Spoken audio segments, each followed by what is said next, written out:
यानी चीन भी पूरी तरीके से ईरान का सहयोग करते हुए नजर आ रहा है। ईरान परमाणु संवर्धन पर बात करने को तो तैयार है, लेकिन उसे खत्म करने के लिए तैयार नहीं है। आखिर क्यों, आइए आपको बताते हैं।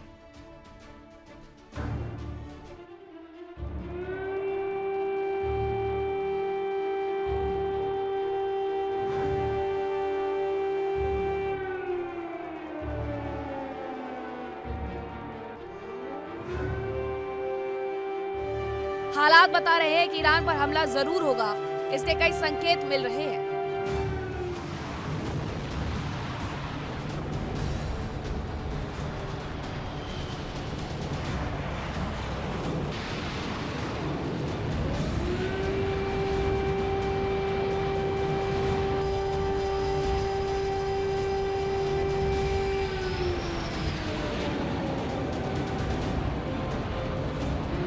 ईरान के आसपास अमेरिकी सेना का घेरा मौजूद है।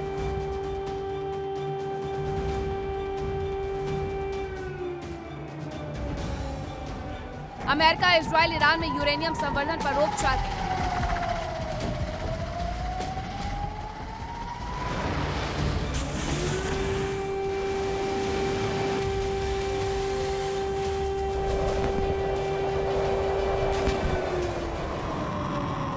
दोनों ही पक्ष एक दूसरे को लगातार धमकी दे रहे हैं।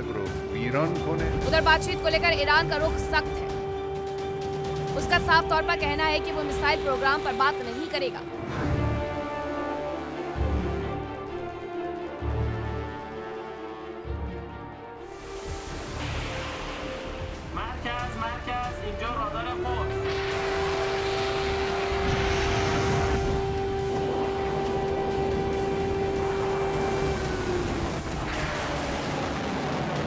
इस बीच ईरान की मिसाइल शक्ति भी टकराव की बड़ी वजह है। ईरान साफ कर चुका है कि अगर उस पर लगे प्रतिबंध हटाए जाए तो वो यूरेनियम संवर्धन को सीमित कर सकता है।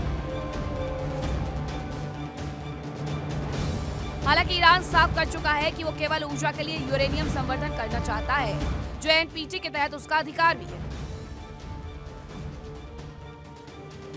माना जा रहा है कि ईरान के बैलिस्टिक मिसाइल प्रोग्राम और यूरेनियम संवर्धन के बाद अमेरिका पर दबाव काफी बढ़ गया है।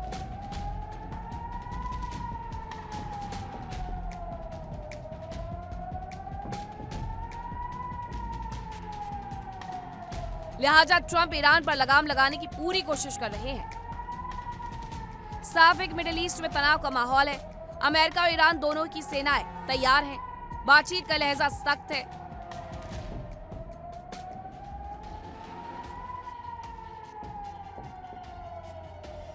ऐसे में क्या यह डील होगी या मिडिल ईस्ट तबाही की आग में झुलसेगा? Bureau report, India daily.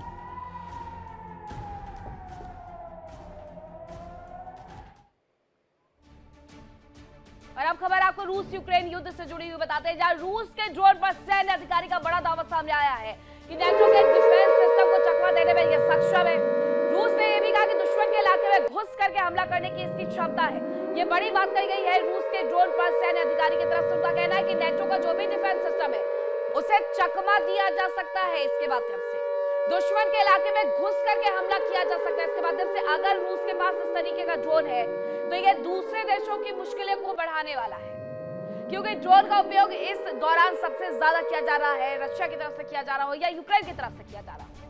अब अगर नेटो के डिफेंस सिस्टम को वो चकमा दे सकता है, दुश्मन के इलाके में घुस करके हमला कर सकता है, तो ये तो बेहद बड़ी बात है।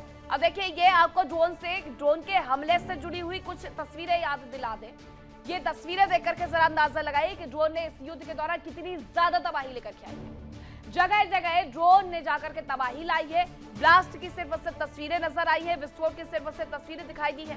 अब ऐसे में अगर ये बड़ा दावा किया जा रहा है कि दुश्मन के इलाके में घुस करके हमला करने की इसकी क्षमता है, ये रूस कह रहा है। रूस ये भी कह रहा है कि नेटो के डिफेंस सिस्टम को ये चकमा देने में पूरी तरीके से सक्षम है। यानी ये यूक्रेन के लिए एक बड़ा कदम साबित हो सकता है, इस लिहाज से कि वो अपनी सुरक्षा करेगा कैसे। ये रूस के लिए बड़ा कदम है और यूक्रेन के लिए कदम पीछे खींचने वाला है कि अब वो क्या करे, क्योंकि उसके पास तो वो तमाम हथियार है, वो तमाम डिफेंस सिस्टम मौजूद है जो नेटो की तरफ से उपलब्ध करवाए गए हैं। अब दुश्मन के इलाके में घुस करके अगर ये हमला करने की क्षमता रखता है रूस का ये जो नया ड्रोन बताया जा रहा है, तो ये यूक्रेन के लिए बेहद ही टेंशन वाली खबर है। अब खबर ये भी आ रही है कि रूस की राजधानी मॉस्को के करीब ब्लास्ट हुआ है।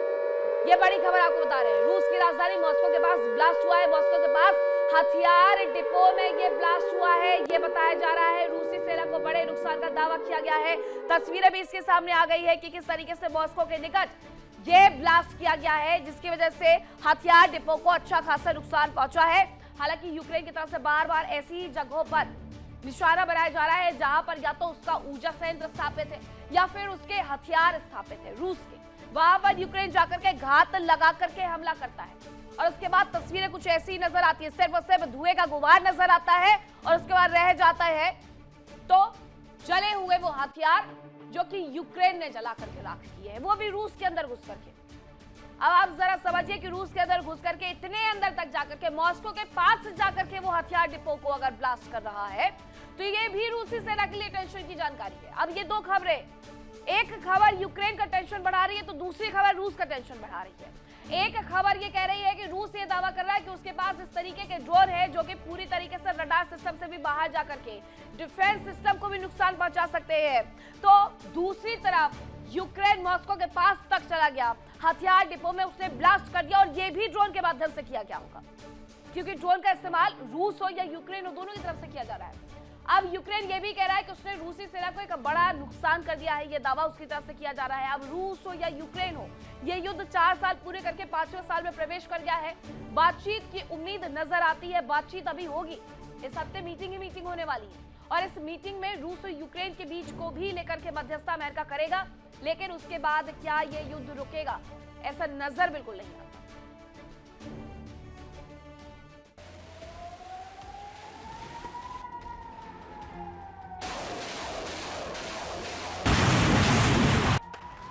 रूस और यूक्रेन के बीच तबाही की जंग अपने 5वें साल में प्रवेश करने जा रही है। रूस के मुकाबले यूक्रेन को बहुत छोटा सा देश माना गया था। उम्मीद जताई गई थी कि ये जंग बहुत जल्दी खत्म हो जाएगी।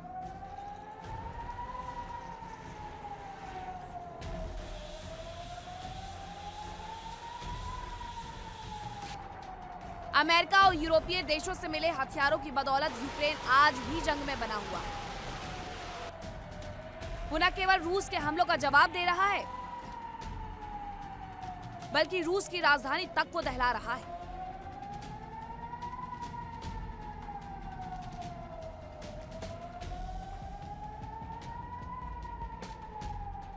यूक्रेन ने रूस के तेल ठिकानों और बंदरगाहों पर जबरदस्त अटैक किए। ज़ेलेंस्की ने क्रेमलिन को ही खंडर बनाने की धमकी दे दी।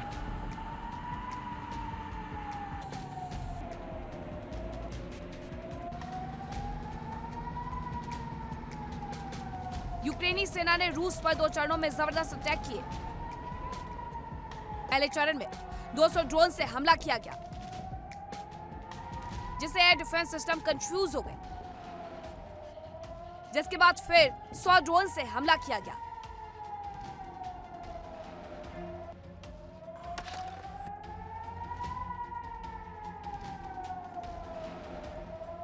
यूक्रेन के हमलों की वजह से राजधानी मॉस्को में नुकसान कितना हुआ, इसकी जानकारी नहीं मिली, लेकिन कई जगह से धमाके सुने गए और काफी देर तक एयरपोर्ट भी बंद रहे।